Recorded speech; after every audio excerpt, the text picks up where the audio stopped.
যারা দিল্লির তাবেদাররা আছে তারা শহীদ উসমানকে শহীদ করে হত্যা করে তারা ভেবে নিয়েছিল উসমান হাদির যে আদর্শ সে আদর্শকে তারা নিবে দিতে পারবে, তারা বন্ধ করে দিতে পারবে। উসমান হাদির শাহাদাত পরবর্তী আজকে আমরা সারা বাংলাদেশে 56,000 বর্গমাইল জুড়ে দেখতে পেয়েছি শহীদ উসমান হাদির যে আদর্শ সেটি ছড়িয়ে পড়েছে।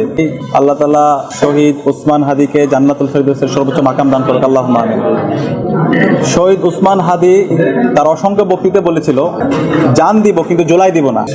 জুলাইয়ের শহীদদের যে প্রত্যাশা, জুলাইয়ের যে মূল আকাঙ্ক্ষা, একটি বৈষম্যহীন ইনসাফভিত্তিক বাংলাদেশ বিনির্মাণ করা, সেই বাংলাদেশ বিনির্মাণ করার জন্য শহীদ উসমান হাদি গত 16 মাস জুড়ে বাংলাদেশের মানুষের অব্যক্ত যে কথাগুলো আছে সেই কথাগুলো বলেছেন।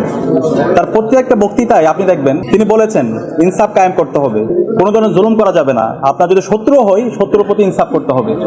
এবং তার সকল বক্তৃতায় তিনি সবসময় সাংস্কৃতিক আগ্রাসনের বিরুদ্ধে কথা বলেছেন, কালচারাল ফেসিবাদের বিরুদ্ধে তিনি কথা বলেছেন, তিনি ভারতীয় আধিপত্যবাদের বিরুদ্ধে কথা বলেছেন, আগ্রাসনের বিরুদ্ধে কথা বলেছেন।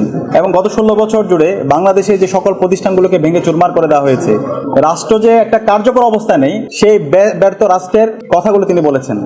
শহীদ উসমান হাদিকে যারা এই বাংলাদেশে ফেসিবাদ কায়েম করেছিল, যারা পতিত ফেসিস্টরা আছে এবং যারা দিল্লির তাবেদাররা আছে, তারা শহীদ উসমানকে শহীদ করে হত্যা করে তারা ভেবে নিয়েছিল উসমান হাদির যে আদর্শ সে আদর্শকে তারা নিবে দিতে পারবে, তারা বন্ধ করে দিতে পারবে।